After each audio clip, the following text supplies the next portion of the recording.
Assalamualaikum warahmatullahi wabarakatuh.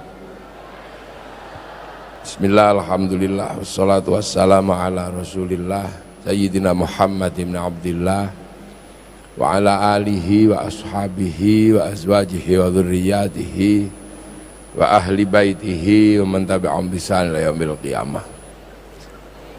Para jajaran Sivitas Akademika Universitas Islam Malang yang saya hormati, wabil khusus Bapak Rektor, Bapak Profesor Dr. Maskuri, dan seluruh jajarannya yang saya hormati, hadirin wal hadirat yang berbahagia. Alhamdulillah, siang kemarin saya ada acara di Kendal, ngaji di tempat Romo Kiai Hamid Al-Qondali yang mencetuskan wallahul muwaffiq ila aqwamit thoriq. Jadi ada ngaji judulnya Gus Muwaffiq ila aqwamit thoriq kemarin. Jadi kenapa tadi Yai Maskuri menyampaikan wallahul muwaffiq ila aqwamit thoriq? Karena dulu NU itu wabillahi taufik wal hidayah. Karena sangat mudah. Akhirnya dicontoh sama Golkar waktu itu Orde Baru. Nah, sementara NU lagi jengkel waktu itu sama Pak Harto. Maka kemudian sama Kiai Hamid Al-Qondali dirubah menjadi wallahul muwaffiq ila aqwamit thoriq. Nah, itu akhirnya nggak bisa, kesleo akhirnya sampai sekarang NU pakai wallahul muwaffiq ila aqwamit thoriq. Terus setelah dari Kendal tadi malam di Sumeneb, di Bangkalan, ngunduh mantu putrinya Yai Miftahul Akhyar dengan putra Bunyai Mutmain Naskhal. Yang aneh itu saya diakui sebagai warga Madura. Saya dianggap dimasukkan menjadi keluarga besar Madura, terutama dari Bani Syekhona Khalil. Terus dikasih hadiah celurit. Saya dikasih hadiah celurit. Dan permintaan keluarga, saya harus motong kue pernikahan dengan celurit. Jadi akhirnya semalam saya motong kue manten dengan celurit. Ini mungkin kalau ndak di NU nggak ada ya. Nah, inilah nuansa Indonesia ini memang unpredictable. Akan tetapi begitu kita berbicara Islam itu punya guidance yang sangat luar biasa, terutama Islam zaman akhir, Islam umat Rasulullah ini, umat milenial. Jadi Rasulullah ini kan umat milenial, nabi terakhir. Di antara sekian nabi ini yang paling bontot itu Islam. Islam ini paling akhir, nabi terakhir, agama terakhir. Jadi kalau dibilang dengan Yahudi, tua Yahudi. Disamakan dengan Nasrani, tua Nasrani. Disamakan dengan Hindu, tuaan Hindu. Buddha, lebih tua Buddha. Islam ini agama terakhir karena nabi tahun 571 lahir, kisaran tahun 600 nabi terakhir. Kalau santri ngaji biasanya diurut, hum adamun idrisun nuhun huduma soleh wa ibrahimu kulun muttaba lutun wa ismailu ishaqu kada yaqubu yusufu wa ayyubu kada syuaibu haruna wa musa wal yasa dzulkifli dawudu sulaimanut taba Ilyasu Yunusu Zakaria Yahya Isa wa Toha Khotimun Dhagoya. Itu terakhir kita ini, nabi terakhir. Nah, Nabi terakhir ini punya tugas yang sangat berat. Apa? Wa ma arsalnaka illa rahmatan lil alamin. Aku tidak mengutus engkau kecuali menjadi rahmat bagi seru sekalian alam. Apalagi nek basa Jawa lebih serem. Wa ma arsalna lan orang utus sapa ingsun Allah ka ing sira Muhammad illa rahmatan kejaba dadi rahmat. Rahmat go sapa?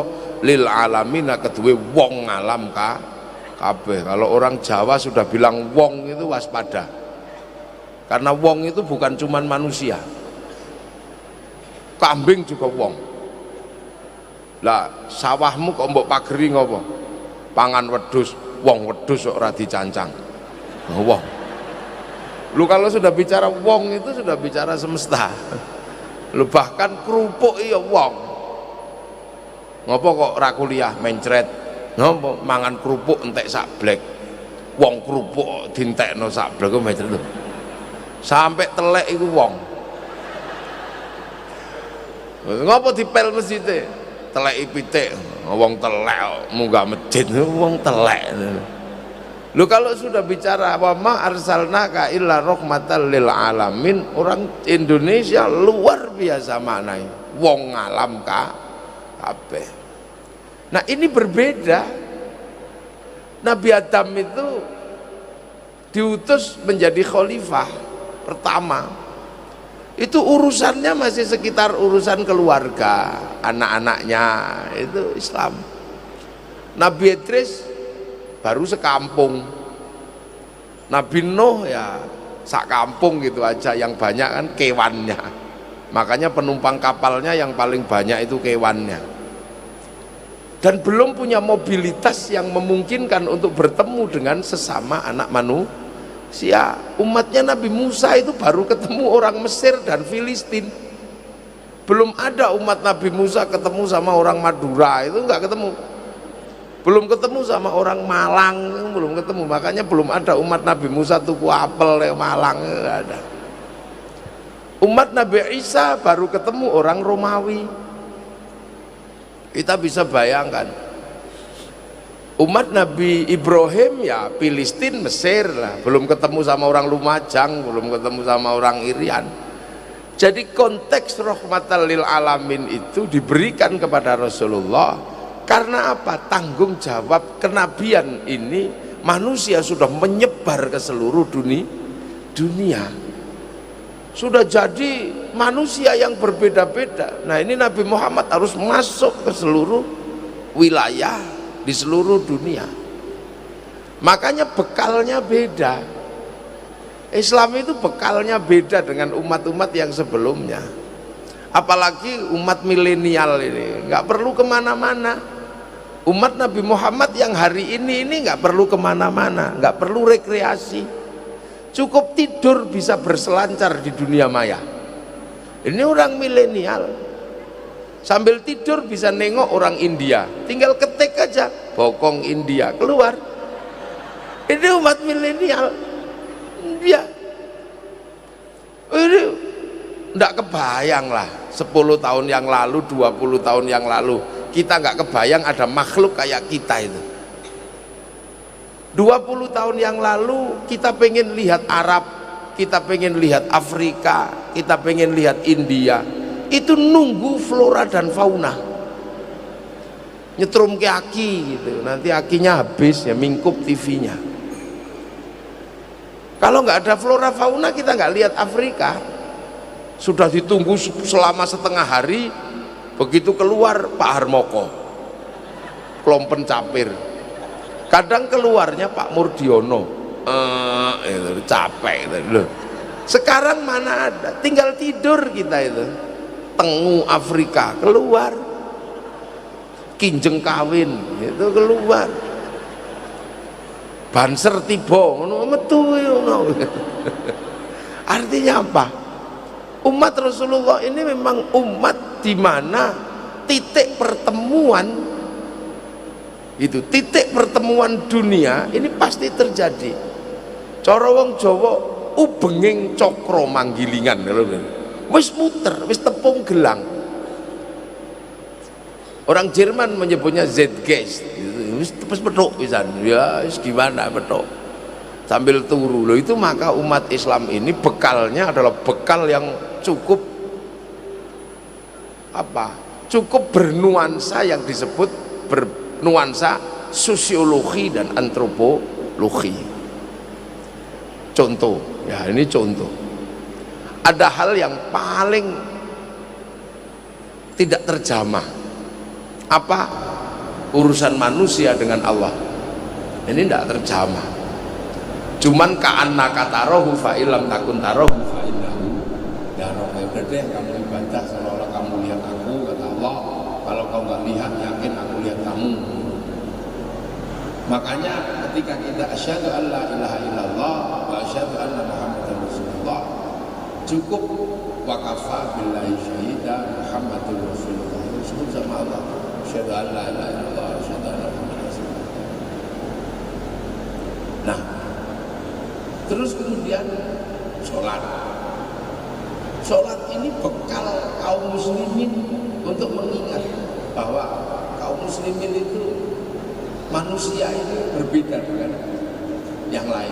Jadi ketika Allah menyebut ya ayyuhan nas, di manusia, kita diingatkan bahwa kita ini manusia, dan manusia itu mesti kembali ke langit. Maka kita disuruh sholat. Sholat itu ngadep kemana? Ngadep ke piranti pertama yang dibikin Allah di muka bumi, ngadep ke Ka'bah. Ka'bah itu apa? Inna awwala baiti wudi'a lin-nasi lalladzi bi Makkah mubarakah hudan lil alamin.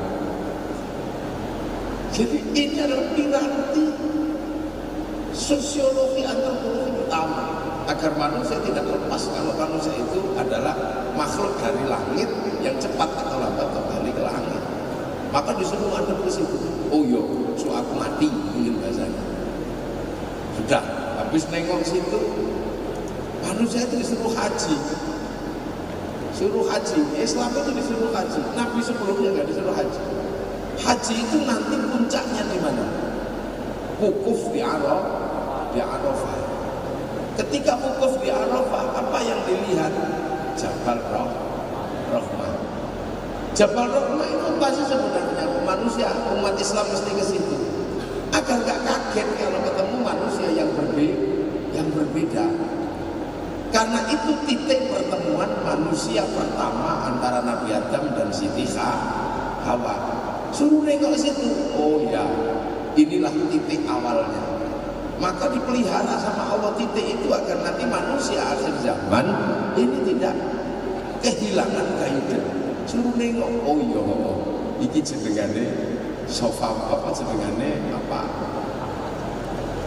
Jabal Rahmah itu ini.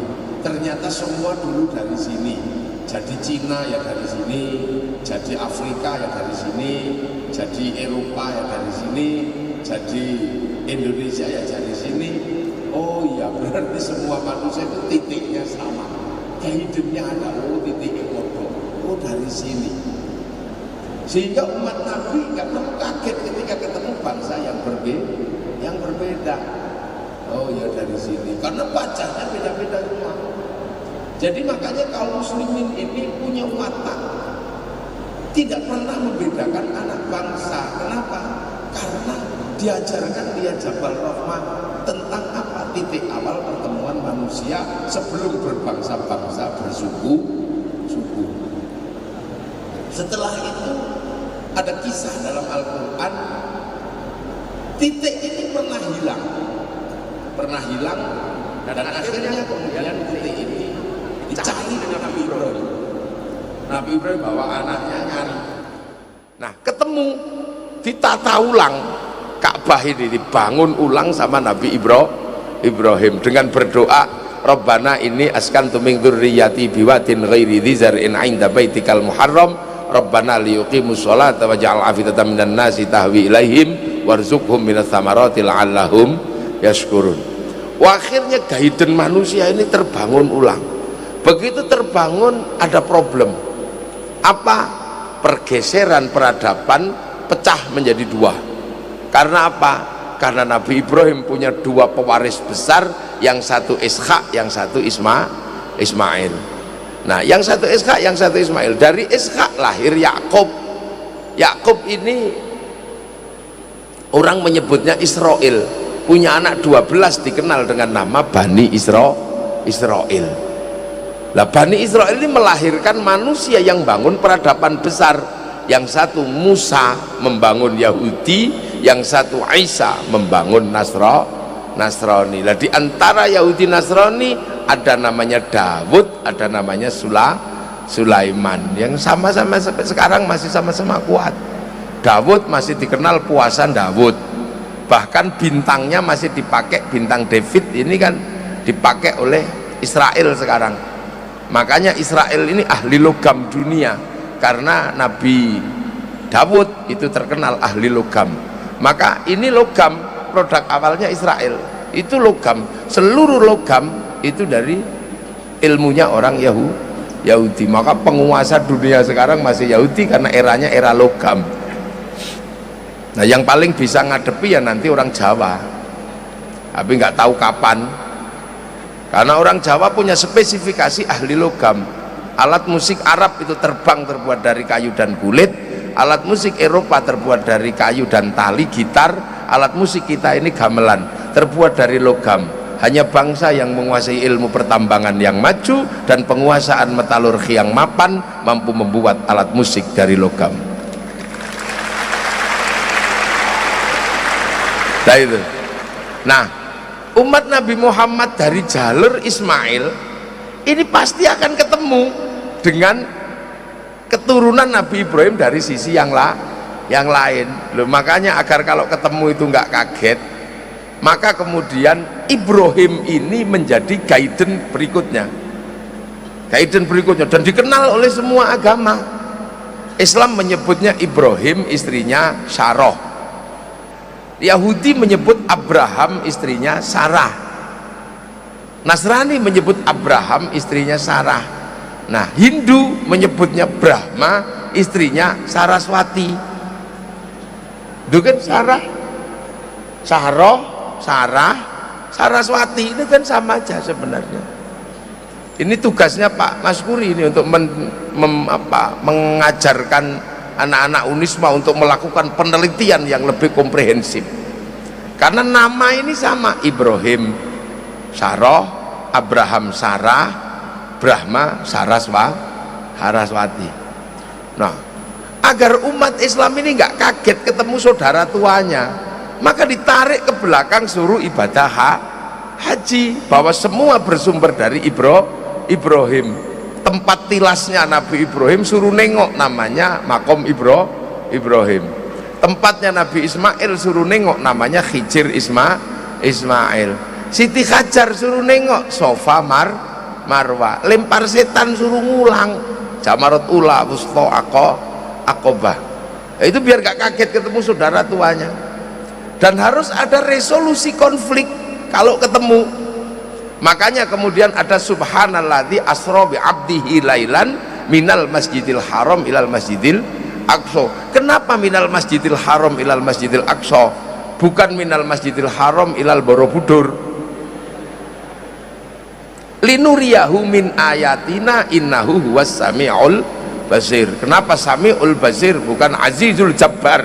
Wong peristiwa segede itu, samiun, zat yang maha mendengar. Konflik antara Masjidil Haram, Masjidil Aqsa. Di Masjidil Haram bangun Rasulullah, di Masjidil Aqsa ada Yahudi Nasrani. Maka kemudian harus ada resolusi konflik antar saudara. Maka kemudian Rasulullah dinaikkan ke langit, disuruh sholat. Sholat adalah tata cara kaum muslimin menghadap Allah, tapi dia harus menjadi resolusi konflik agar Islam mampu bangun peradaban. Maka terakhirnya kama barok ta'ala sayyidina Ibrahim, untuk tidak lupa dengan guidance Ibrahim. Dan setelah kama barok ta'ala sayyidina Ibrahim wa ala ali sayyidina Ibrahim. Ahli Ibrahim itu sopo? Ya Yahudi Nasrani itu ahli Ibrahim. Makanya kalau antar saudara kiblat sudah dipisah, jangan ribut. Jangan ribut, saling mendoakan. Ini kan resolusi konflik yang diberikan oleh Allah karena Islam ini agama terakhir. Nah ini kadang kita ingat walantar angkal Yahudi walan Nasara sebagai tanda dalam ruang konflik di tanah Makkah, tapi kita melupakan wa ala ali Sayyidina Ibrahim. Jadi ada resolusi konfliknya Islam itu. Jadi kita nggak lupa. Jadi ketika kita ketemu dengan orang Afrika, kok ini itu kosong, kita sudah diajarkan bahwa ini juga manusia karena kita tengok Jabal Rahmah. Oh, ini Cina tembem-tembem sipit-sipit. Oh, ini juga turun dari Jabal Rahmah. Ini saudaramu sesama manusia yang oleh orang NU disebut ukhuwah basyariyah. Dulur orang Cina. Kenapa kok sipit? Ya karena di sana kalau musim dingin saljunya turun, mataharinya keluar, lama-lama silau begini. Ketemu yang Afrika, kenapa sih ente gosong? Ya kan di tempat kami ada singa. Kalau kita dibikin putih dikejar singa kelihatan, makanya dibikin hitam. Ya paling gitu jawabannya, wong kita nggak ngerti jawaban pastinya. Makanya ini kamakola kiro-kiro. Yang Arab ya cantik, nggak ada air. Kalau dibikin jelek kasihan kalau nggak mandi. Ya, makanya orang Arab itu walaupun nggak rajin mandi tetap cantik, tetap ganteng karena memang bentuknya sudah ganteng. Jadi itu kelebihannya orang Arab. Orang Eropa ya tinggi besar, rambutnya merah karena ada musim dingin, biar kalau kedinginan nggak mati, itu aja. Loh kalau musim dingin dibikin kecil gini kedinginan mati. Loh kan kita cuma diminta lita'arafu agar kamu mengerti. Agar kamu pengertian, maka tidak perlu dijelaskan. Kalau ada penjelasan kita tidak perlu pengertian, wong ada penjelasannya. Tapi tidak ada penjelasannya, wa ja'alnakum syu'uban wa qabaila, kenapa berbeda-beda, itu nggak dikasih penjelasan. Makanya kita disuruh mengerti karena nggak ada penjelasannya. Kalau ada penjelasannya ya kita nggak perlu pengertian, wong ada penjelasannya. Artinya ada perintahnya. Maka kalimat ta'aruf adalah kalimat yang bermakna pengertian. Selama ini diterjemahkan menjadi kalimat yang saling kenal mengenal. Sebenarnya nggak pas. Ini bahasa Indonesianya yang mati ketemu bahasa Arab ini. Karena bahasa Indonesianya bahasa muda. Ta'aruf itu kalau maknanya mengenal bahaya. Saya kenal tikus, tapi pengen mukul kepalanya aja saya. Saya lihat kecoa, pengen bunuh aja, kenal saya itu kecoa. Tapi kalau pengertian itu enggak. Ya ini kan problem bahasa. Bahasa Indonesia terlalu mudah. Jangankan ketemu bahasa Quran, ketemu bahasa Jawa, bahasa Indonesia mati. Kunduran truk itu udah nggak bisa. Pecirit itu udah nggak bisa. Selusupen udah nggak bisa. Apalagi polisi ini paling berbahaya kalau menggunakan bahasa Indonesia untuk terjemah bahasa Arab. Paling bahaya. Karena selalu saya tanya polisi itu, apakah Anda mendatangkan saksi? Ya. Saksi itu apa? Orang yang melihat, orang yang mendengar. Lah kalau saya bersaksi tidak ada Tuhan selain Allah, apa kamu pernah mendengar dan melihat Allah? Oh enggak, berat itu makanya. Nah inilah. Nah orang Eropa ya begitu itu, kalau kehilangan matahari, sinarnya hilang, ultravioletnya nggak ada, pigmen kulitnya berubah, bintik-bintik kayak kulit tekek. Maka mereka harus cari tempat panas untuk berjemur. Makanya orang Eropa kalau kesini pakai celana pendek, terus di pantai-pantai terlentang itu berjemur, bukan pornografi. Sampean aja yang ngeres.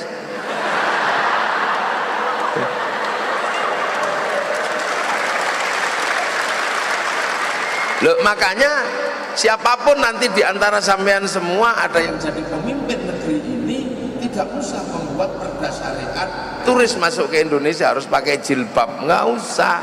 Nanti pindah ke Thailand, pindah kemana lah ini. Musim dingin tanpa daun, karena seluruh daun rontok di musim gugur.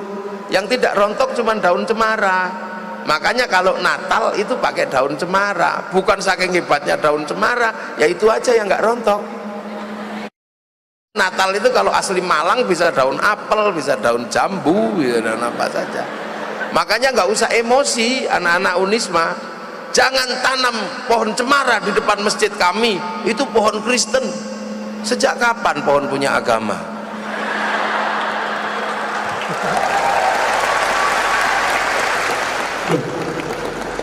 Jadi Islam ini sudah diajarkan untuk ketemu dengan manusia berbeda. Makanya kalau Islam ini ketemu dengan manusia berbeda, fine-fine aja, biasa-biasa aja, gak usah ngamuk-ngamuk. Eropa berbeda, Eropa tidak dikenalkan manusia berbeda. Dia manusia kontinental, dia terkurung di sebuah pulau. Makanya yang dia ngerti manusia itu yang putih aja, Arya aja. Dia nggak pernah tahu manusia itu berbangsa-bangsa. Makanya setelah perjanjian Edict of Demarcation, dunia dibagi dua, Spanyol sama Portugis. Portugis melakukan perjalanan terdampar di Tanjung Harapan, memasuki benua Afrika. Begitu lihat orang kulit hitam, neraka ini, manusianya. Kenapa? Mereka nggak diajarkan manusia berbangsa-bangsa. Setahu mereka, manusia yang tidak patuh sama Tuhan itu disiksa di neraka dan nggak boleh mati. Maka agar bisa disiksa terus harus setelah gosong hidup lagi. Makanya Christopher Columbus menembaki orang Afrika untuk apa? Membantu pekerjaan Tuhan yang belum selesai. Sehingga bagi orang Eropa perbudakan itu halal karena menambah beban para pendosa. Maka kemudian lahirlah perbudakan dari Afrika, sehingga lahir kisah yang sangat miris, yang sangat tidak enak didengar dan dibaca. Namanya kisah Amistad, manusia lambung kapal, kekapalan orang-orang Afrika dibawa ke Eropa, masuk ke Amerika. Manusia ditaruh di bawah kapal, mati ya syukur, kalau hidup ya mati ya buang gitu. Tapi hebatnya orang Afrika dalam keterjepitan, mereka punya sistem komunikasi yang kemudian dikenal dengan sistem komunikasi akapela, melahirkan sebuah sistem genre musik baru untuk orang Eropa, yang oleh orang Eropa diadaptasi menjadi musik jazz. Setelah jadi musik jazz diadaptasi menjadi musik blues, dan dari blues melahirkan musik pemberontakan namanya musik rock, masuk ke Indonesia menjadi rock dut.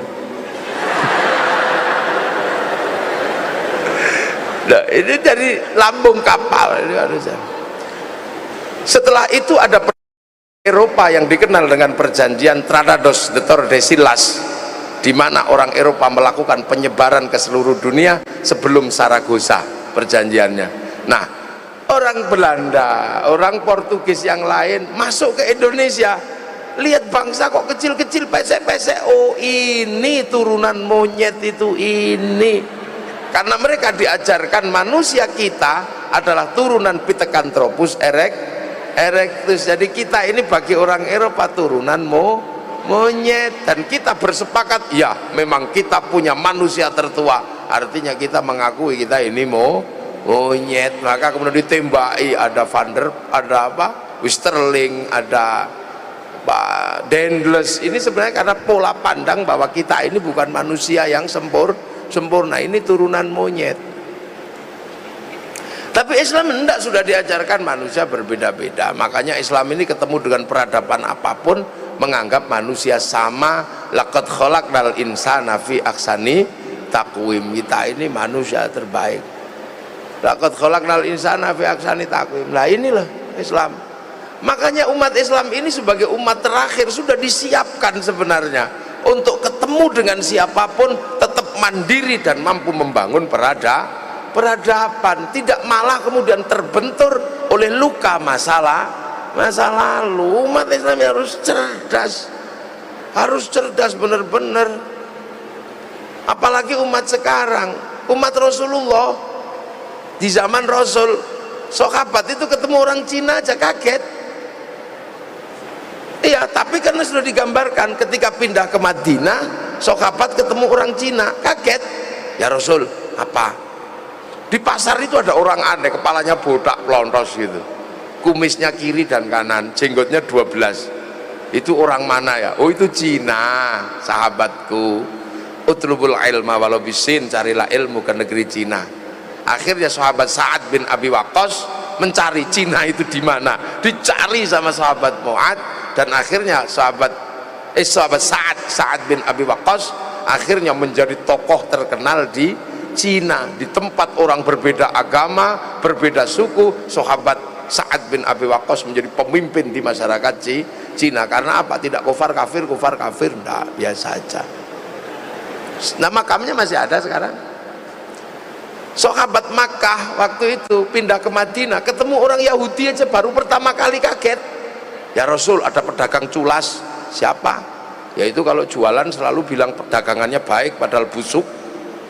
Nah terus, nah itu apa-apa dibilang mahal padahal belinya murah. Paling biasanya Yahudi. Kamu kalau lihat Yahudi cirinya gampang. Itu orang tua rambutnya putih, jenggotnya gundul, tidak ada jenggotnya, terus giginya utuh. Loh kok bisa gitu ya Rasul? Iya, itu orang Yahudi sukanya nyemir rambut, memperbaiki gigi dan nyukur jenggot. Karena dulu Nabi Musa waktu dicabut nyawanya sama malaikat Israelnya ditempiling. Terus pulang, ya Allah itu siapa mau tak cabut nyawanya kok saya ditempiling. Oh itu Musa, jangan macem-macem, jangankan kamu, aku aja pernah ditantang sama dia. Ilmumu apa udah habis ya Allah? Enggak, tak kasih Khidir, dan dia gagal ketemu Khidir. Makanya yang sopan akhirnya, Assalamualaikum ya Musa. Salam. Apa mau tak tempeling lagi? Enggak, nyawamu itu sudah expired. Ya tapi besok lagi bilang dong, jangan coba cabut. Enggak, temanku bilang rambutmu putih, jenggotmu itu udah semrawut, gigimu sudah rontok. Oh gitu ya, cabut deh, dicabut. Mati Nabi Musa. Akhirnya orang Yahudi mikir, loh ini dicabut nyawanya karena giginya rontok, rambutnya putih, jenggotnya nggak ada. Maka orang Yahudi paling suka nyemir rambut, memperbaiki gigi dan nyukur jenggot supaya kalau malaikat Israel datang, oh belum waktunya, kan gitu. Jadi makanya urusan jenggot itu selalu dikaitkan dengan Yahudi, biar nggak sama orang Yahudi, panjangkanlah jenggotmu. Makanya orang Indonesia nggak ribut karena nggak ada orang Yahudi. Akhirnya ribut gara-gara Kiai Said mengatakan orang berjenggot itu goblok. Ribut itu. Padahal Kiai Said olo-olo orang, ada orang mengatakan Wali Songo nggak ada. Wali Songo itu fiktif, nggak ada. Itu nggak ada buktinya. Jadi itu bohong belaka. Yang mengatakan itu Zainal Abidin, jenggotnya panjang segini. Sama Kiai Said dibilang orang memang kalau jenggotnya panjang itu goblok. Nah akhirnya dia balas, Kiai Said yang goblok, wong penerus Wali Songo kok mengatakan orang berjenggot itu goblok, padahal seluruh Wali Songo berjenggot. Lah katamu kemarin nggak ada, kok sekarang ada dan berjenggot.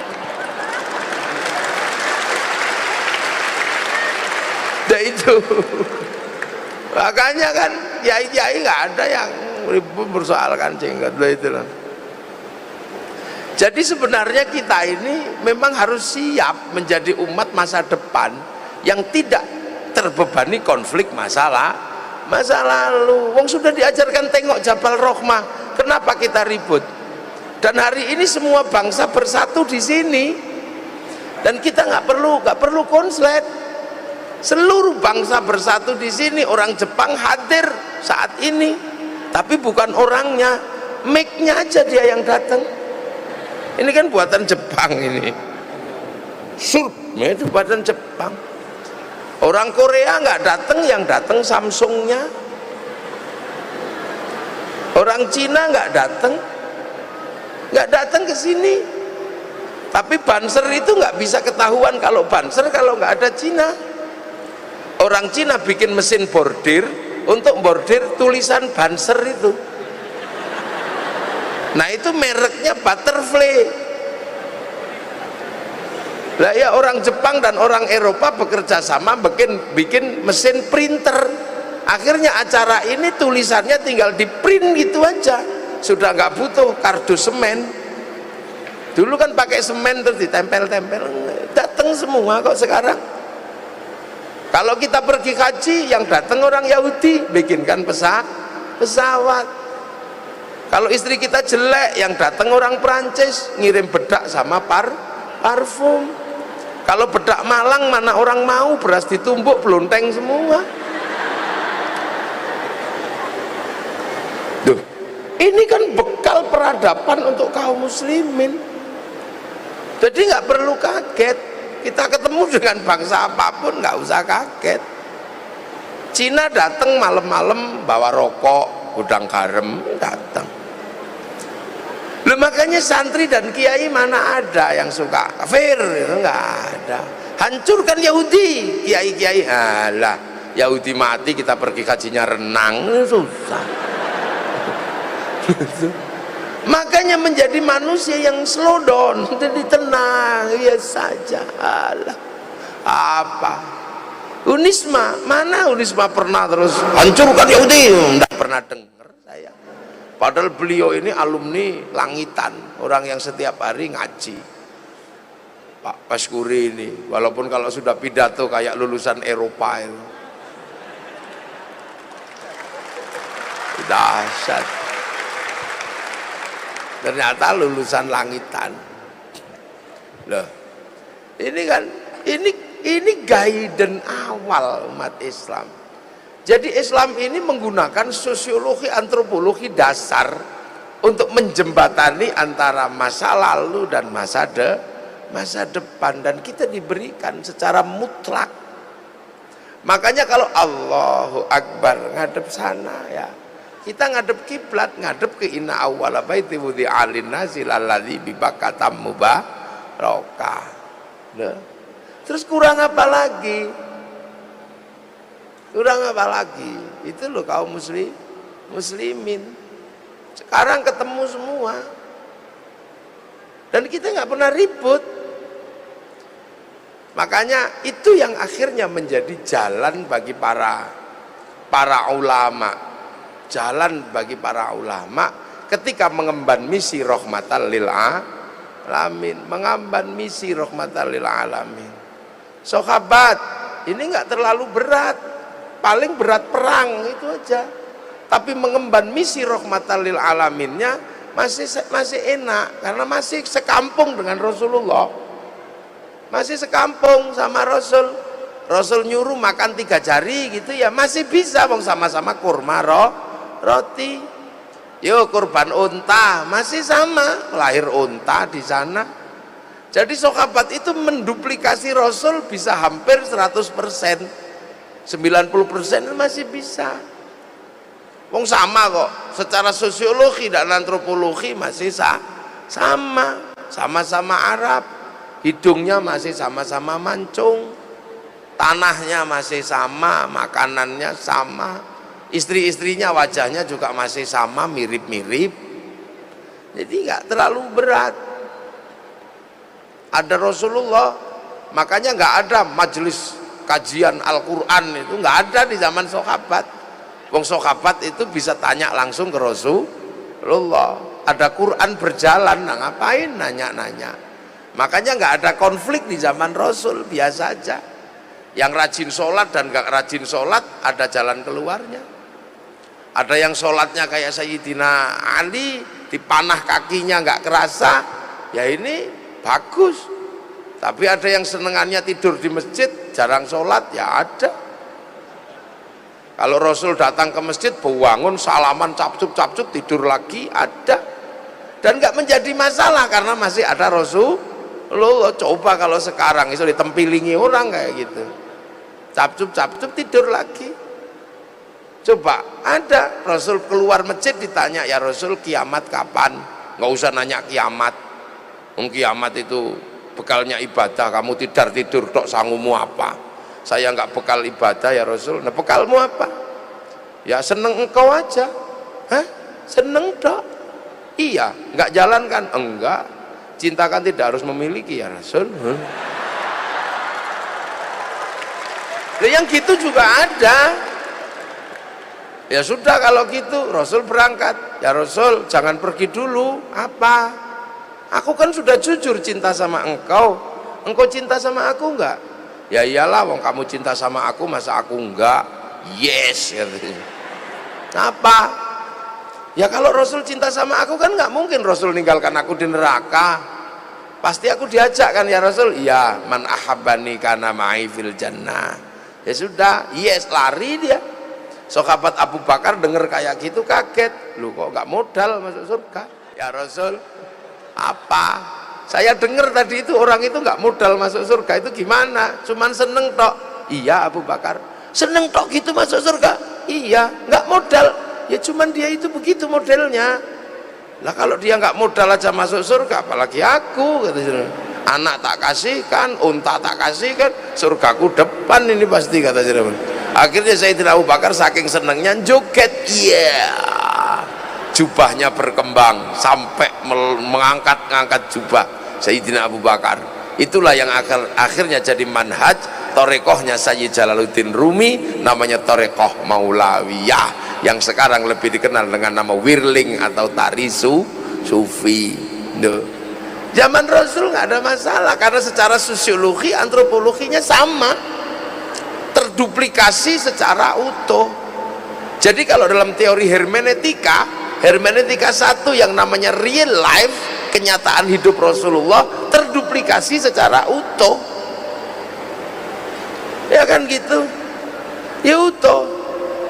Tapi di generasi berikutnya sudah nggak utuh, di hermeneutika keduanya sudah mulai banyak ini apa, di narasinya udah mulai bermasalah, udah mulai tanya kamu dapat dari mana, kamu dengar apa dari Rasul, sampai ada sistem verifikasi kalimat Rasul yang namanya rijalul hadis, itu ada verifikasi.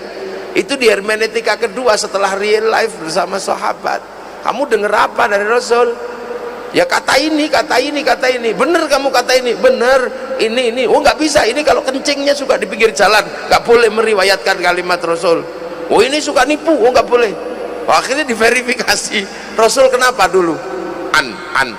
Kenapa? Nyuruh, ya udah tulis deh, bener kalau dia amarona Rasulullah Shallallahu Alaihi Wasallam kata. Nah yang ini kata ini apa? Oh itu katanya dilarang, nggak boleh. Nahana Rasulullah Sallallahu Alaihi Wasallam angkada. Nah ini, oh ini kata ini apa? Bareng Rasul, kunna ma'a Rasulullah Sallallahu Alaihi Wasallam naf'alu. Nah iya mah. Oh kalau ini kata ini lihat tok, nggak ngapa-ngapain, cuma lihat aja. Ro'a itu Rasulullah Sallallahu Alaihi Wasallam yaf'alu. Nah ini, oh itu kalau itu denger tok katanya. Nah ini sami tu kola Rasulullah loh. Itu kan ada sistem verifikasi. Ketika ketemu dengan masyarakat yang berbeda, Quran juga mengalami problem sosiologi, antropologi. Di zaman real life bersama Rasul, sahabat nggak belajar Quran, nggak ada, ditulis aja nggak, wong ngapal. Tapi begitu sahabat ini kehilangan Rasul, ketemu tabiin, mulai nulis. Sahabat Abu Bakar bilang bid'ah. Sayyidina Umar, ya kalau bid'ah kayak begini habis nanti Quran, habis mati 71 di Bi'ru Ma'unah, numpas Musailamatul Kadzab. Tulis. Abu Bakar gak setuju juga, nggak apa-apa, biarin aja. Cari itu sekretaris Rasulullah, dicari, ditulislah. Akhirnya kemudian tulisan Sayyidina Umar ini menjadi landasan mushaf di zaman Sayyidina Utsman. Kalau tetap bilang bid'ah, nggak boleh nulis, nuruti Sayyidina Abu Bakar, hilang Quran itu sekarang. Sayyidina Umar ngeyel, deh bid'ah, ini bid'ah. Sayyidina Umar ini kan paling iseng, puasa orang sepi, kemana kok sepi? Di rumah semua ya Abu Bakar. Kenapa? Beribadah totality kepada Allah. Waduh, sepi ini Islam. Kumpulin ke masjid. Kumpulin semua ke masjid, baris katanya. Sahabat Ubay, imami katanya. Imami apa Umar? Udah deh dua-dua, kamu kan pernah sama Rasulullah 2 malam itu, Rasulullah ngimami 2-2 itu. Ya sudah dicoba aja deh, biar semuanya nggak kaget. Takut semua sama Sayyidina Umar mau bantah. Akhirnya Allah Akbar 2-2. Selesai itu, kok enak ya katanya. Zaman Rasul pernah begini, ya inilah an'amul bid'ahku yang paling nikmat ya ini taraweh. Sahabat Umar itu keras orangnya tapi lembut, suka iseng. Lah akhirnya apa? Quran ada, tapi setelah mengalami problem berikutnya, tabiin ini ditinggal sahabat. Qurannya sahabat terlalu berat karena lo cacing, kasih titik-titik akhirnya sama Abul Aswad Ad-Du'ali tahun 65 Hijriah. Generasi ini bisa baca titik-titik, dok cukup. Generasi berikutnya nggak bisa baca titik-titik tok, dikasih sakal fathah kasroh dhammah, tidak lagi. Setelah itu nggak bisa baca, lidahnya beda-beda, problem sosiologi. Baca orang Andalusia wadduha jadi wadduhe, orang Turki mustaqim mustakin, orang Padang lakanui. Coba orang Sunda alladzina alladzina, orang Jawa alhamdulillah kamdu ya hayu ya qayyum yo kayuku yo kayumu, orang Bali sirotol ladina namta lemrel makedubel, orang Bugis alaihim alaihing. Ini gimana? Maka kemudian lahirlah disiplin ilmu baru yang ditulis oleh Abu Ubay Qasim bin Salam, namanya apa? Namanya at-tajwid fi qiraatil Quran. Ini jadi ini beda-beda, geser beda. Jadi karena apa? Ahli sunnah dan wal jamaahnya ini bergeser. Ahli sunnahnya tetap itu Rasulullah, tapi wal jamaahnya ganti. Dan setiap ganti jamaah ketika ketemu rahmatan lil alamin, ketemu alam yang berbeda, bangsa yang berbeda. Makanya ya Islam itu biasa. Dibawa Sayyidina Ali ke Persia, ketemu orang Majusi. Orang Majusinya baik, tapi beda agama. Akhirnya orang Majusi mengambil menantu Sayyidina Husain. Sayyidina Husain diambil menantu, lahir Sayyid Ali Zainal Abidin. Lah orang Persia menyembah api, begitu masuk Islam tidak lagi menyembah api. Api Persia itu punya bangunan tinggi namanya Manaro. Maka setiap api Persia ditaruh di bangunan tinggi bernama Manaro. Begitu ikut Islam apinya hilang, Manaronya ditaruh depan masjid. Nah setiap orang lihat Manaro depan masjid kok bagus, maka kaum muslimin pengen bangun Manaro kayak orang Persia. Lahirlah di mana-mana Manaro, sampai Malang namanya Menoro. Nah itu kan api Persia. Makanya Islam itu bertemu dengan budaya yang berbeda, saling mengisi. Makanya Rasul hanya mengatakan wa ma arsalnaka illa rahmatan lil alamin. Lah begitu itu kaum muslimin mengalami tragedi terbunuhnya Sayyidina Husain.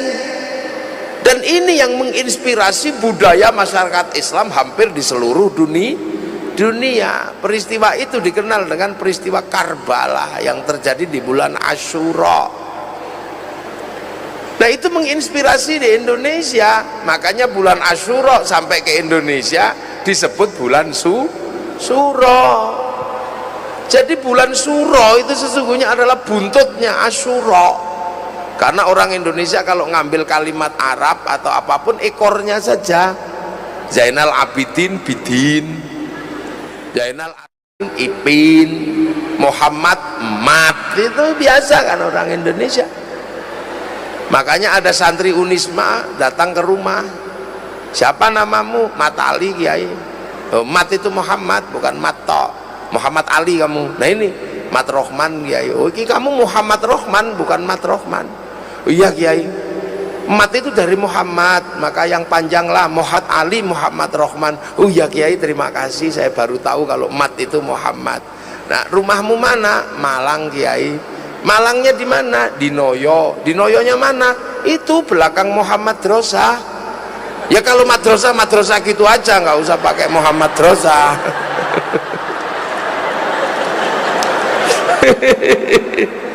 Madrasah gitu aja. Lemat itu. Makanya itu menghasilkan satu tradisi di Nusantara. Tradisi apa? Tradisi suro. Nah orang Jawa itu kalau suro itu nggak mantu, nggak ngawinkan anak, karena itu bulan duka. Bulan duka nggak usah mantu, nggak usah anak. Yang dilakukan apa? Santunan anak yatim. Bahkan budaya itu suro itu mempengaruhi agama Nasrani, agama Hindu ikut kalau bulan suro itu nggak mantu. Karena apa? Mayoritas muslimnya tidak mantu, terjadi saling menghargai. Nah itu nggak mandi. Karena apa? Itu menandakan duka yang dalam buat bulan Asyura, di mana cucu Rasul terbunuh. Di Jogja muter beteng 7 kali nggak ngomong. ini bulan duka, jangan terlalu banyak mulut kamu. Di Solo ngikuti Kebo Kiai Slamet. Untuk apa? Kalau lagi dilabur-labur ke tubuhnya. Ini bulan duka, jangan bersolek. Loh, ini kan problem sosiologi baru ketika mengadaptasi bulan Asyura. Cuman kemudian di Indonesia dibid'ahkan karena ada yang mengatakan bulan Asyura orang tidak mantu karena hormat Nyi Roro Kidul mantu.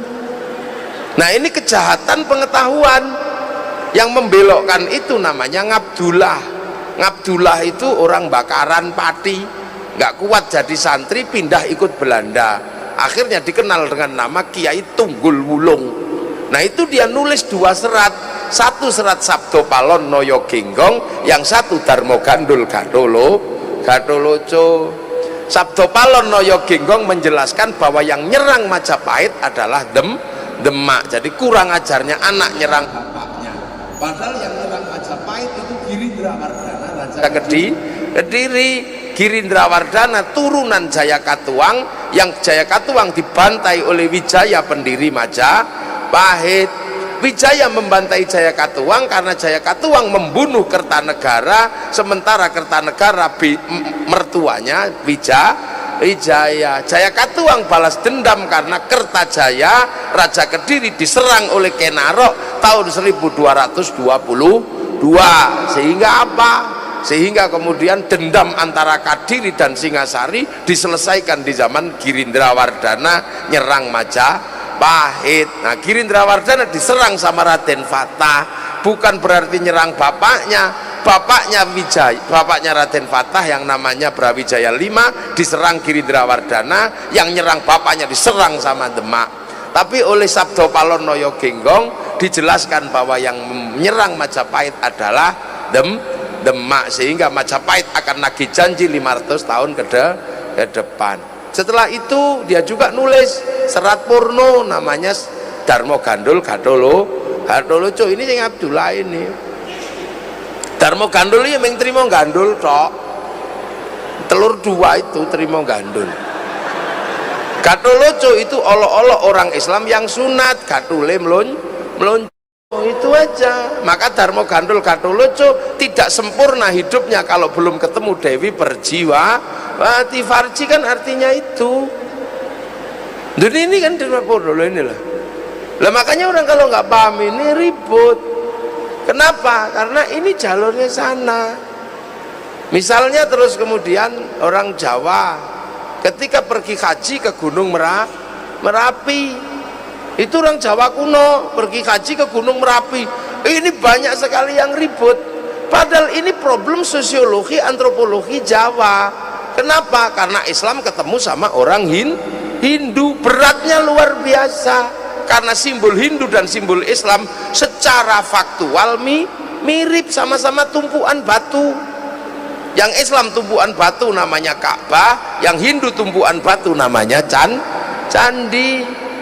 Nah, kalau ketemu langsung haji, kaget lu kok sama-sama batu iso konslet. Yang Islam punya namanya Jabal Rohmah, Hindu punya namanya Linggayo. Ini sama-sama tugu batu. Sama-sama kalau perjalanan suci kainnya selempang, satu warnanya putih, satu warnanya kuning. Sama-sama muter ke kiri. Selesai perjalanan suci sama rambutnya, yang satu tahallul, yang satu digundul. Kalau setelah perjalanan sama-sama apa? Motong, yang satu kurban, satu gadri, yang satu air Zam-Zam, yang satu air Gangga Yamuna. Kalau di sini air Gunung Arjuno. Nuwun sama. Daripada nanti konslet ketemu Hindu, ketemu ajaran Brahma ini yang Dewi Saraswati, udah deh nggak usah pergi ke sana. Terus ya di sini aja sholat Jumat di masjid saya 41 kali tanpa berhenti, nanti pahalanya sama dengan pahala haji. Akhirnya orang Jawa sholatnya di Gunung Merapi karena satu-satunya masjid ada di Gunung Merapi. Duh, ini yang kadang orang nggak paham. Nah, di Gunung Merapi Syekh Jumadil Kubro punya putra namanya Raden Ibrahim Asmoro Kondi, punya putra namanya Raden Rohmat Sunan Ampel, punya murid namanya Datuk Ribandang bergeser ke Sulawesi. Lah di sana orang pergi haji ke Gunung Bawah Karaeng. Loh ini kan harus dipahami. Ini loh problem antropologi waktu itu, bukan problem hari ini. Kalau hari ini sudah selesai, maka orang pergi haji sampai antri. Tapi zaman segitu langsung haji ke Mekah, konslet. Makanya orang Indonesia itu ngerti Islam, tidak ngerti Mekah. Zaman gitu nggak ngerti Arab. Makanya Islam tetap bisa bertahan dengan corak Indonesia, nggak kemarap. Itu aja waktu itu. Sampai hari ini. Dan biasa aja, ini biasa. Nah ketemu contoh ini, orang sana kalau pakai, para ulama sana bajunya baju syar'i, baju dianggap aja baju syariat. Nggak ngerti itu bajunya orang Arab, tapi orang sini nganggap itu syariat. Baju jubah itu baju syariat. Makanya dipotong-potong sampai sini, karena kalau jubah secara sosiologi nggak bisa masuk untuk para petani. Nah nanam padi nih dijubahi ya keserimpet bulet di situ. Makanya dipotong-potong. Yang atas disebut baju takwa, yang di bawah karena baju syar'i disebut syar'un. Karena orang Jawa nggak bisa punya ain, nyanyango mau syar'un dadi sarung, saruan dadi sarungan. Itu kan ini. Itu namanya masih syar'i. Ini jangan dikira mereknya aja Gajah Duduk. Namanya masih syar'i, syar'un. Akhirnya dilinteng gini, nyantol di sini. Lah aurat laki-laki baina surra warubah, antara pusar sama lutut. Nah takbirnya antara dada sama wudel di atas perut. Begitu ada cantolannya, kiai takbir Allahu Akbar, gini nyantol. Jadi secara syar'i baju yang paling sempurna itu sarung, karena terus takbirnya sempurna. Allahu Akbar. Iya. Makanya banyak sekali orang sekarang takbirnya Allahu Akbar gini, karena nggak pakai sarung, takut melorot, makanya begini. Ini nggak, ini saking tidak diingkari bahwa jubah itu syar'i, maka kemudian orang sini menyebut potongannya sarung. Lu menghindari. Jadi ulama-ulama dulu punya problem-problem sosiologi, antropologi yang berbeda. Kenapa? Karena al-ulama warasatul anbiya. Lah pewaris itu daerahnya beda-beda. Ada yang diwarisi Afrika, ada yang diwarisi Cina, ada yang diwarisi Malaysia, ada yang diwarisi Nusantara. Lah Nusantara diwarisi ketika bangsa ini sudah jadi, bukan bangsa bodoh. Islam datang, bangsa ini sudah keren. Bangsa ini sudah keren, Islam datang itu bukan bangsa tengah hutan. Kita sudah punya segalanya. Makanya Islam menjadi mudah karena orang ini sudah mengenal Tuhan. Kalau orang Indonesia belum mengenal Tuhan, susah dia Islamkan. Sudah mengenal Tuhan, mengenal Tuhan. Dan Islam mudah memahami Hindu karena sama-sama dari ajaran Brahma. Sama-sama, ini nggak susah loh. Makanya orang kalau nggak paham sosiologi, antropologi Nusantara, dia akan jadi aneh. Biasa aja. Orang sini di Nusantara ini udah keren, bener udah keren zaman segitu. Bahasa surga sudah ada di sini. Bahasa surga itu kan bahasanya halus. Orang sini sudah halus semua. Pak Rektor gitu nendro, bawahnya lagi sare, bawahnya lagi tilem, kekasih kita bubuk, orang biasa turu, lah nek copet oh mijak. Udah lengkap kita. Dahar, maem, nguntal, badok, udah lengkap. Mana ada kalimat yang bahasanya satu? Macem-macem, penuh strata dan verifikasi bahasa dan detail. Arab Rus, Inggris, Arab Rus, Inggris rice. Orang Jawa lengkap. Kalau masih kecil wine, gede padi, pari, nek digiling dipanen gabah, terus digiling beras, sisane dedak, kalau cuil-cuil patah-patah menir, buntel godong lontong, buntel janur kupat, panjang dikit lebat, ora dibuntel sego, gondol cecek siji upo, silite gosong intip, lengkap apa? Udah lengkap. Karena rus ini rice, sini macam-macam. Orang Arab bilang orang jatuh itu sakoto. Orang sini lihat dulu jatuhnya ke depan apa ke belakang apa ke samping. Kalau ke depan istilahnya beda, ada nyungsep, ada jungkel, jelungup, ada geblak, ada gelempang. Sana cuman sakoto gitu aja. Lah itu beda, lengkap sini. Kan gitu. Sana baru diajarkan wala yakhuddu ala ta'amil miskin. Sampai sini udah selesai. Makan nggak makan kumpul. Maka setiap ngumpul harus dikasih makan. Itu aja. Orang sini lahir makan, kawinan makan, apa-apa makan, semuanya. Jadi semuanya indah. Ada orang di rumah sakit mulutnya mangap nggak bisa makan, ya dibawain makanan. Di sana diajarkan lakum dinukum waliyadin. Di sini sudah selesai. Konflik agama sudah lewat. Karena konflik agama terbesar ada di Nusantara. Di dunia yang paling berat konflik agama itu di sini. Perang antara Buddha sama Hindu tahun 820-an. Antara Wangsa Sanjaya sama Wangsa Shailendra. Wangsa Sanjaya dipimpin raja namanya Panukuh, sampai takut jadi raja karena pamannya lebih keras namanya Garung, pindah agama Buddha, melakukan serangan terhadap orang-orang Sanjaya. Dia bergelar Semaratungga, kerasnya luar biasa, sampai akhirnya Panukuh itu lari ke India belajar ilmu arsitektur, pulang dikenal dengan nama Resi Gunadarma. Resi paling terkenal arsitek Hindu. Tapi begitu Gunadarma ini jadi arsitek, Semaratungga ini sudah menang perang menegakkan agama Buddha sekuat-kuatnya. Begitu mau bikin candi nggak punya arsitek, goblok semua. Akhirnya cari arsitek, ketemu orang Hindu namanya Panukuh atau Gunadarma. Maka Gunadarma dikontrak untuk bangun candi Buddha. Lahirlah Sambara Budura atau yang dikenal dengan nama Borobudur. Itu yang arsiteki orang Hindu, makanya ada candi Buddha modelnya Hindu.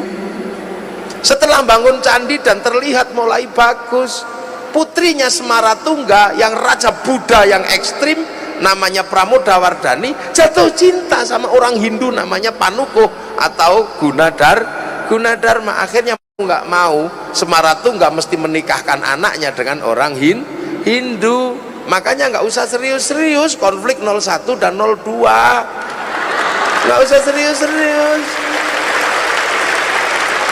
karena khawatirnya nanti anakmu jatuh cinta dan menikah, kamu yang pusing. Udah deh. Karena ini naga-naganya ada kelompok Khawarij baru di Indonesia. Dulu Sayyidina Ali sama Muawiyah begitu bikin tahkim, ada yang nggak setuju, bikin gerakan lagi, padahal dulu pendukungnya namanya Khawarij. Sekarang ada Khawarij baru di Indonesia yang tidak setuju dengan pertemuan Pak Jokowi sama Pak Prabowo. Ini neo Khawarij ini. Ya udah sampaiin aja, kayaknya masih orang-orang lama, masih orang HTI dan sekitarnya. HTI wa akhwatuha ini masih. Ini Khawarij baru. Nah, jangan ikut-ikutan deh yang begitu-begitu, yang masih memaksa bahwa problem Indonesia ini problem agama. Ya temennya si Sugi dan temennya itu, ya itulah. Maka kita ketawa-ketawa aja, bersiaplah menjadi Khawarij jilid 2, neo Khawarij. Jangan. Nah setelah itu rukun. Begitu rukun, yang Hindu dibikinkan candi namanya Prambanan, diawasi oleh putra Panukuh atau Gunadarma yang saat itu sudah bergelar Rakai Pikatan. Diawasi bikin candi Prambanan oleh Resi Kumbayoni. Setelah itu rukun, tapi ledakan besar memaksa pecah. Yang satu Wangsa namanya Shailendra geser ke Palembang dipimpin Balaputra Dewa, jadi besar karena nggak ribut agama. Sindok ke timur nggak ribut agama, maka Daha, Kadiri, Singosari jadi besar. Oleh Majapahit dirukunkan dalam sebuah kerukunan besar antar bangsa namanya Bhinneka Tunggal Ika. Semenjak itu bangsa ini saling jaga. Maka kalau kemudian hari Natal ada banser jaga gereja, nggak usah kaget, karena itu adalah warisan asli Indonesia. Orang-orang baru aja yang nggak ngerti, makanya usil dia, karena hidupnya dari konflik ya, biasa gitu, jangan usah pusing. Ya, tuh, ini problem besar. Nah, jadi kemudian akhirnya ada problem sosiologi. Kayak saya ini misalnya, kalau di Arab sana panjang gelarnya Pak Mas Guri, Al-Syekh, Al-Fadil, Al-Alim, Al-Allamah, Hadratul Mukarram, Hadratul Syekh, panjang.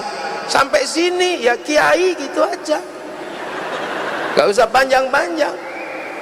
Kiai itu ya udah kiai gitu aja. Makanya kiai itu bukan bahasa Arab. Makanya kalau ngumpul dibahasakan dengan kuyaha, ya nggak pas. Anak kiai Gus kok ngumpul jadi gawagis, ya nggak pas, wong itu bahasa lokal, bukan bahasa Arab. Nah, para peneliti antropolog Eropa, Clifford Gate, ya, Martin Bucines, termasuk Dennis Lombat, ketika sudah mengerti bahwa ulama Indonesia itu sebutannya kiai sesuai dengan bahasa yang terkait dengan sosial Nusantara. Begitu masuk sini membayangkan kiai itu manusia, kaget lagi, karena begitu masuk sini kiai itu bukan cuman manusia. Ada kebo Kiai Slamet, ada tombak Kiai Pleret, ada Kiai Semar, baru ada Kiai Haji. Loh, itu baru kaget, loh kok bisa. Akhirnya kemudian kegagalan memahami, lahirlah konsep santri, priayi, dan abangan. Itu kan karena problem salah memahami kiai, karena kiai ternyata ada kebonya. Waktu di sana pede, oh saya harus ketemu kiai, karena masyarakat Nusantara menyebut ulamanya dengan sebutan kiai. Ini kan dari ini Cesno Gurgronya. Tapi begitu masuk sini kaget, loh kiai ini beda-beda.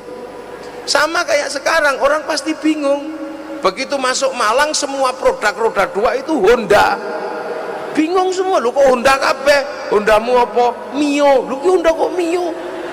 Hondamu apa? RE King. Lu ki Honda kok RE King? Setiap produk mie instan Sarimi, beli Sarimi metune mie sedap. Nah, susah. Setiap produk pompa air Sanyo, padahal DAP. Itu di Nusantara biasa saja. Setiap produk pembalut Softtek. Lalu setiap produk jeans Levi's. Itu kan kita nih, makanya orang enggak usah pusing.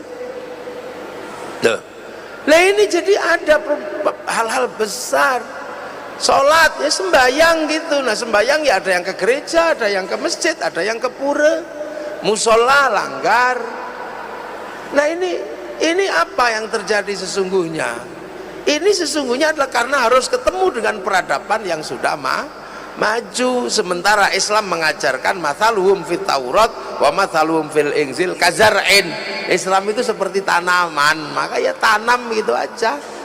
La kazar'in akhraja syat'ahu fa'azarahu fastaghladu fastawa ala suqih ya'jibu zurra aliyaghidha bihimul kuffar. Tanaman yang anak sama mboknya hamil bareng itu padi, dan beranak berbuah bareng, itu ya padi itu. Nah maka nanamnya seperti nanam padi gitu aja orang dulu. Makanya untuk menanam ya ditanam tidak di atas tanah, bawah tanah, agar nggak ribet. Maka kemudian setelah ditanam Allah pengiran, ya pengiran di Ponegoro, musola langgar di bawah aja. Setelah ditanam kemudian bikin simbol lir-lir tanduri wusu milir. Apakah tanaman padinya sudah tumbuh? Sudah.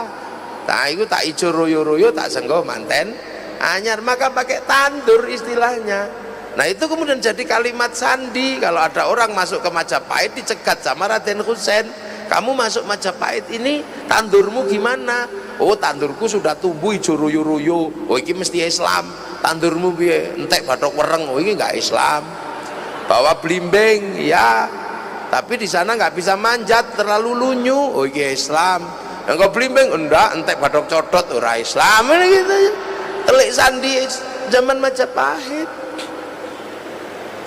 Bahasanya sederhana, ngingetin raja ya tidak langsung dengan kamu apa ya enggak, cuman paling gundul-gundul pacul. Gundul itu sirah, kepala, pemimpin. Pacul barang papat tidak boleh ucul karena kepala punya barang 4, mata, hidung, mulut, telinga untuk mendengar, hidung untuk mencium, mulut untuk ngomong. Nah itu nggak boleh ucul papat ini. Kalau kepala pemimpin kok kelepasan 4 ini, mata nggak lihat rakyat, telinga nggak dengar rakyat, mulut nggak bisa ngomong yang baik terhadap rakyat, hidung nggak bisa mencium rakyat, apa ya gundulnya gembelengan, kepalanya sok-sokan gitu kan. Nah gundul yang gembelengan nyunggi wakul, nyunggi amanah kok gembelengan, wakule gelempang, amanahnya kocar kacir. Nggak bisa karena waktu itu mau coba itu. Tiba-tiba kamu kafir, ya, itu untuk ndase, memang sana kuat. Nah, mekanisme itu lahirlah mekanisme pembelajaran Islam secara sosiologi antropologi yang kemudian dikenal dengan lembaga yang namanya pesantren. Nah ini pesantren ini makanya nggak ada yang aneh-aneh. Nah pesantren ini akhirnya kembali lagi, ini loh yang disebut konsep laqad khalaqnal insana fi ahsani taqwim, tapi ahsani taqwim versi Indonesia.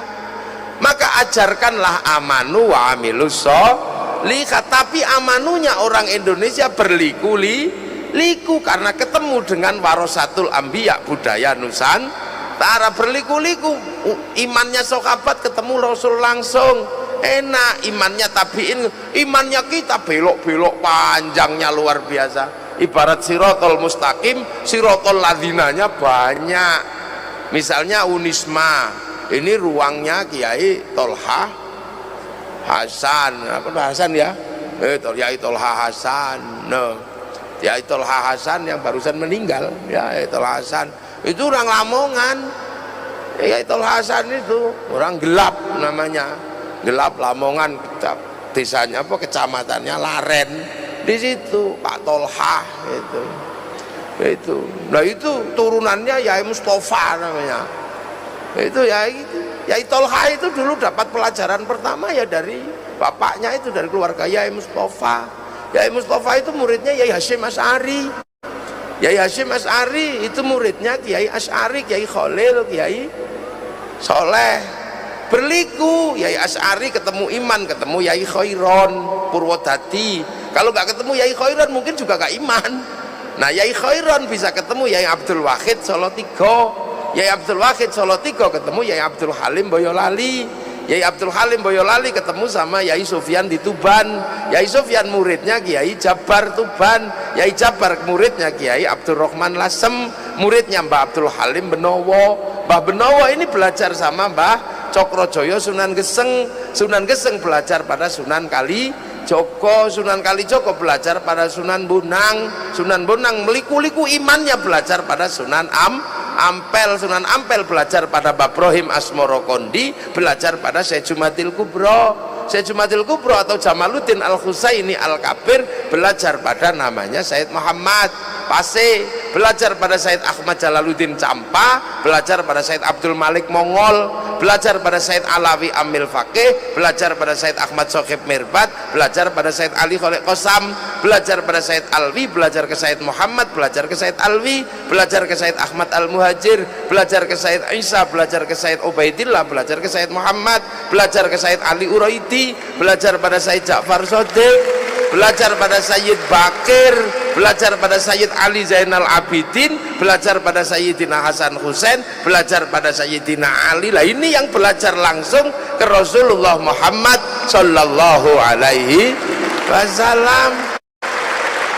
Jadi ahli sunnah wal jamaah kita ini belok sampai ketemu wal jamaah tanah Jawa, tanah Nusantara. Maka coraknya itu lah, kita ini laqad khalaqnal insana fi ahsani takwim, tapi ahsani takwimnya Indo nih pesek-pesek gini.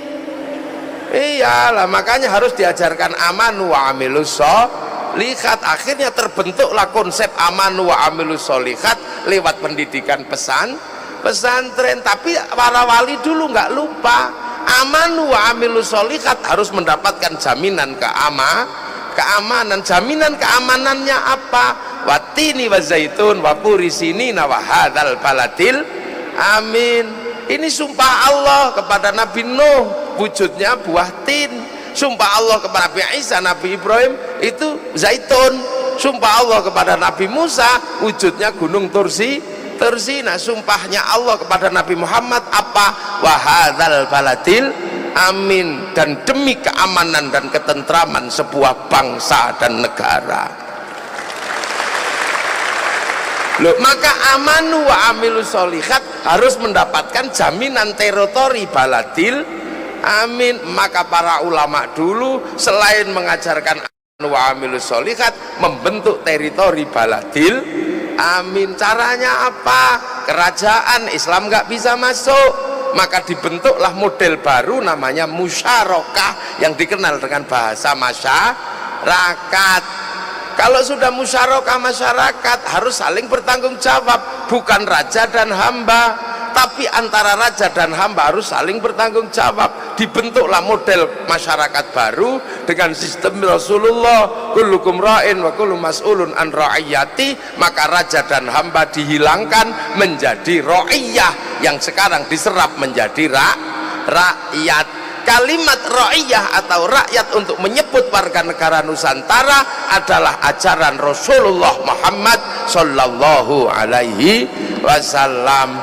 Dan satu-satunya bangsa Islam dunia yang sanggup mengadaptasi kalimat ra'iyah untuk menyebut warga bangsanya hanya ulama Indonesia. Wih, ini kan cerdasnya luar biasa para wali. Karena konsultannya malaikat. Wali itu kan kalau download program kan lama. Ya Allah ya Allah ya Allah 3 tahun itu wali. Kalau kita diajak download nggak kuat. Ya Allah ya Allah ya Allah ya Allah, ya Allah. Maka kita nggak punya program dan nggak punya wifi. Makanya senengannya cari wifi gratisan. Ilah hadroti ilah ruhi itu kan sebenarnya ngakses program wifi gratisan. Kalau ada kiai datang barokah itu kan sebenarnya cari wifi gratisan aja. Nah, ro'iyah ini orang tidak dihilangkan basic indigenous people-nya nggak dihilangkan, indigenous knowledge-nya nggak dihilangkan. Karena apa? Para wali nggak pengen menghilangkan itu. Maka ro'iyah tetap boleh menyebut dirinya kulo, karena dia sebenarnya kawulo. Yang hamba masih boleh menyebut dirinya ambo, yang hamba sahaya masih boleh menyebut saya, yang pukulun ulun, yang abdi di Sunda. Nah, ra'iyah ini konsep luar biasa untuk mempertemukan antar perbedaan. Karena kalau yang disebut kafir itu menyerang, yang hidup bersama itu namanya dhimmi. Kalau sudah saling bertanggung jawab namanya ra'iyah. Lah kalau sudah ra'iyah, sudah jangan dikafirkan lagi. Makanya kiai-kiai tidak ada mengkafirkan orang Indonesia karena sudah ra'iyah, kecuali yang baru datang yang nggak ngerti urusan. Lah ra'iyah itu kalau ngumpul, wasyawirhum fil amri, musyawarahkanlah, maka lahirlah bahasa musyawarah. Kalau musyawarah jangan menang-menangan sendiri, tafassaku fil majalis fafsaku yafsakillah, maka ruang musyawarah namanya majelis. Nah, kalau sudah musyawarah majelis, jangan lupakan angkat pemimpin dengan standarisasi wasi'a kursiyus samawat, maka kedudukan pemimpin namanya kursi. Lah ini prototipe Ali di Nusantara. Yang bergerak ke Kalimantan namanya Khatib Dayan, murid Sunan Bonang. Yang bergerak ke timur Aryo, yang bergerak ke Sulawesi namanya Datuk Ribandang, murid Sunan Ampel. Yang namanya Aryo Abdillah, murid Sunan Ampel, bergerak ke Palembang, membangun sistem musyarakah, sistem ra'iyah, sistem musyawarah, sistem majelis, sistem kursi. Belanda datang tiba-tiba, apa yang terjadi? Dilawan secara bersama-sama oleh konsorsium besar murid-murid penerus para wali. Hasilnya apa? Belanda pergi, maka kawasan ini disebut wilayah. Artinya apa? Daerahnya para wali, dan tanah itu, wilayah itu disebut Negara Kesatuan Republik Indonesia. Lah itu maka laqad khalaqnal insana fi ahsani taqwim tsumma radadnahu asfala safilin illal ladzina amanu wa amilus sholihat, membentuk sebuah konsep besar yang disebut Nahdlatul Ulama. La baladil aminnya membentuk konsep besar NKRI, alladzina amanu wa amilus sholihat, ahli sunnah wal jamaah. Konsep baladil aminnya apa? Pancasila. Loh ini loh namanya baldatun thayyibatun wa rabbun ghafur. Makanya Afrika, beberapa negara mampu mengajarkan amanu wa amilus sholihat, gagal membentuk baladil amin. Orang Xinjiang mengajarkan amanu wa amilus sholihat, gagal membentuk baladil amin, tabrakan sama Cina. Orang Rohingya mengajarkan amanu wa amilus sholihat, gagal membentuk baladil amin, tabrakan sama orang Myanmar. ISIS gayanya mengajarkan amanu wa amilus sholihat, gagal membentuk baladil amin. Lah ini loh, makanya nggak usah heran. Itulah baladil amin itu disesuaikan dengan laqad khalaqnal insana fi ahsani taqwim. Maka baladil amin Indonesia ya Pancasila. Hizbut Tahrir mengajarkan amanu wa amilus sholihat, tapi konsep baladil aminnya Filistin. Ikhwanul Muslimin mengajarkan amanu wa amilus sholihat, konsep baladil aminnya Mesir. Pak Ba'asyir mengajarkan amanu wa amilus sholihat, tapi konsep baladil aminnya Afghanistan. Nahdlatul Ulama amanu wa amilus sholihatnya dari Rasulullah, konsep baladil aminnya Nusantara. Nah ini yang membedakan, makanya beratnya di situ. Hari ini dunia sedang galau, Arab kehilangan semuanya, yang tersisa tinggal fikih. Eropa kehilangan semuanya, yang tersisa tinggal kalam. Afrika kehilangan semuanya, yang tersisa tinggal tasawuf. Yang masih utuh kalam, tasawuf dan fikih ada di Indonesia, dan itu ada dalam Nahdlatul Ulama. Makanya menjadi NU ini tidak sederhana. NU akan merawat dunia dari sisi ajaran Rasulullah yang masih utuh dan lengkap. Makanya nggak usah heran menjadi NU, udah biasa aja, ahli sunnah wal jamaah. Lah ini loh, makanya alhamdulillah kita ini punya konseptor besar yang hari ini tidak semua orang punya. Jadi kita ini diajarkan sesuatu yang sangat luar biasa oleh Allah untuk tidak menghilangkan jejak masa lalu. Lah kita juga sama, kita diajarkan untuk menapaki masa lalu, bikin peringatan mulutan apa itulah, itu adanya di NU. Makanya santri ini akan menjadi tulang punggung dunia. Nah itulah yang kemudian menghasilkan konsep besar Islam Nusantara. Bukan kemudian orang Nusantara bikin Islam baru, enggak.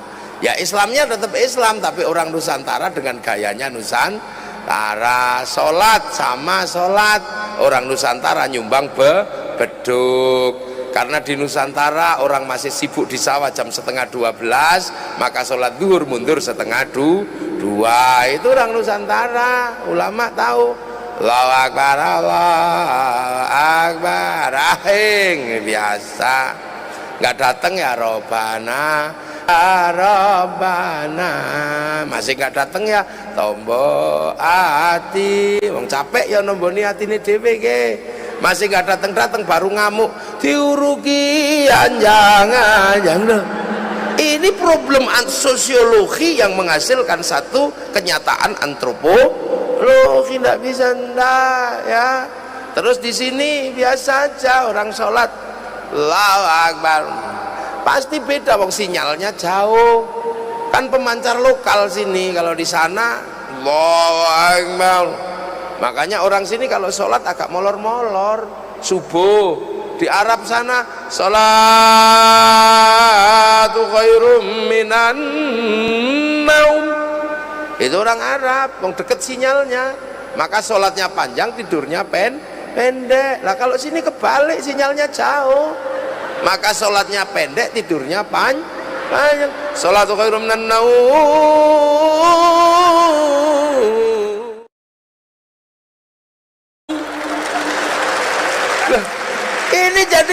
Antropologi Islam itu sangat erat hubungannya dengan sosiologi Nusantara.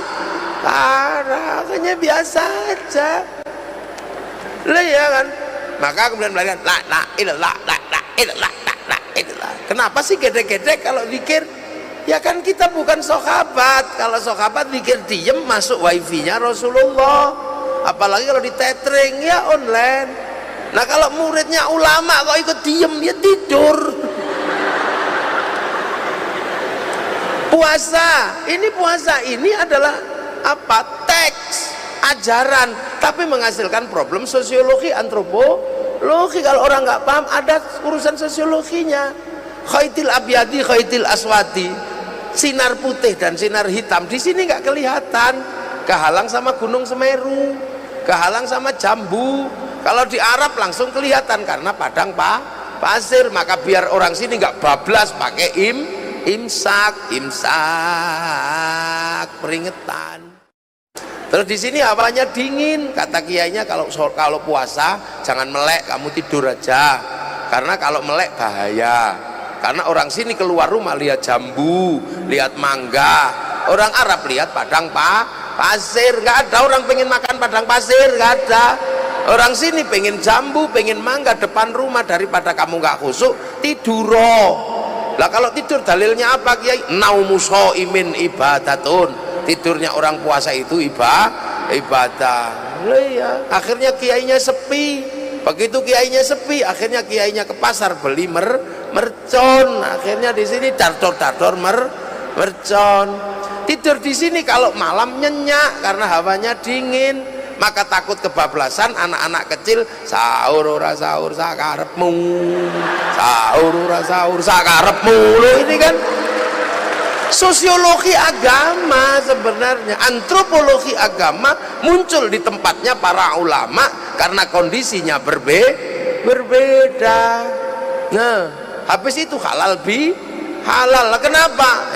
Anak kita melempari tetangga mangganya, mentok kita di halaman tetangga. Lah itu harus ada saling memaafkan. Ya melahirkan problem sosiologi. Apa? Latihan dulu karena ngantrinya terlalu lama 26 tahun. Maka ada haji palsu. Di mana? Di alun-alun Kabupaten Malang. Lambaikan lama saja, Ka'bahnya triplek. Terus menghasilkan satu budaya pergi haji diantar pakai bis sekampung pergi ke Surabaya. Yang haji masuk masuk asrama, yang nganter belok kebun binatang Surabaya. Biasa aja. Inilah negeri yang jauh. Jadi ahli sunnah wal jamaah ini sebenarnya adalah penjelasan yang sangat panjang bagaimana Islam ketemu dengan sistem sosiologi dan sistem antropologi. Ini yang akan membentuk karakter Islam rahmatan lil alamin. Itu aja, jadi nggak usah ribet lah ya. Nah itu yang bisa saya sampaikan, semoga ada manfaatnya. Amma ba'du. Nah ini masih muqaddimah.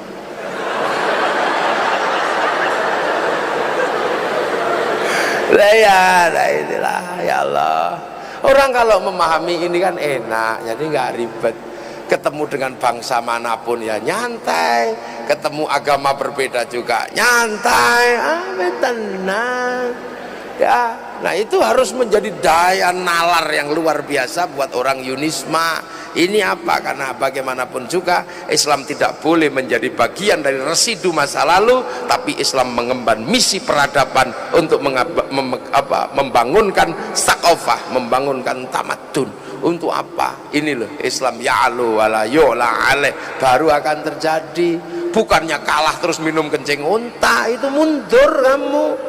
Nggak bisa naik pesawat, ribut, akhirnya masalah katok cingkrang. Ini yang aneh. Gagal di angkasa, ributnya di mata kaki.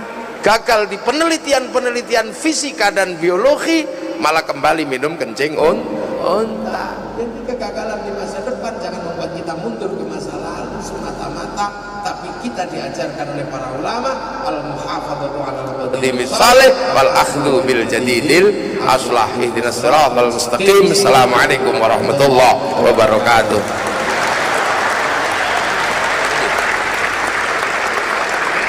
ditunggu. Bismillahirrahmanirrahim. Alhamdulillahirabbil alamin hamdan na'imin hamdan syakirin hamdan yuwafi ni'amal kafi wa mazida. Ya rabbana lakal hamdu kama yanbaghi li jalali wajhikal karim wa 'ala rasulillah. Allahumma iftah alaina futuhal 'arifin bi hikmatika wansur alaina rahmatak wa dzakkirna wa nasina ya Allah. Allah bihaqqi rabbana inni askantu min dzurriyyati bi wadin ghairi dzi zar'in 'inda baitikal muharram rabbana liyuqimus salata waj'al 'afidatan minan nasi tahwi ilaihim warzuqhum minats thamarati la'allahum yashkurun ij'al auladana dzurriyyatina talamidana ahlil 'ilmi 'alil khair li ba'dil muslimin qiyamil mal li abaina ummahatina masyayikhina wa jiddati wa jadina wa jil masyayikh unisma malang ya Allah wa naqsan bah Tolha Hasan ya Allah. Allahumma ighfir lahum warhamhum wa'afihim wa'fu Allahumma la tahrimna ajrahum wa la taftinna ba'dahum waghfir lana lahum. Allahumma ij'al qabrahum muratan min radil jinan. Allahumma aj'al ma tafraj min qubur Muhammadur Rasulullah bi haqqi rasul ma'ina irji'i ila rabbika radiyatan mardiyah fadkhuli fi ibadi wadkhuli jannati. Allahumma shalli wa sallim wa barik ala Muhammadin wa ala alihi nuril mudhib lin nisyani bi nurihi fi kulli lamhatin wa nafasin 'adada mawasi'a ilmu Allah sallallahu alaihi wasallam Muhammadin walhamdulillahi rabbil alamin. Fatihah. Dina namla alaihim al-maghdubi alaihim waladdallin amin. Ihdinas siratal mustaqim. Assalamualaikum warahmatullahi wabarakatuh. Allahumma shalli ala sayyidina Muhammad. Allahumma shalli alaihi